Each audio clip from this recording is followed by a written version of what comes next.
In the budgie mating game, you need to be camouflaged while feeding on the ground, but still flashy enough to impress a potential mate.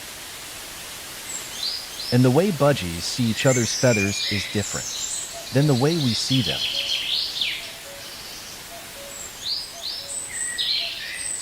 We see in red, green, and blue. But budgies have a fourth cell in their eye that enables them to see ultraviolet. When UV rays hit some parts of the budgie's plumage, they give off a reflective glow.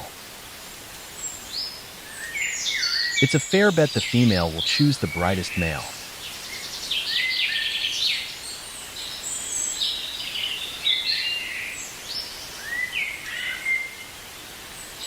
Especially if he can fight too.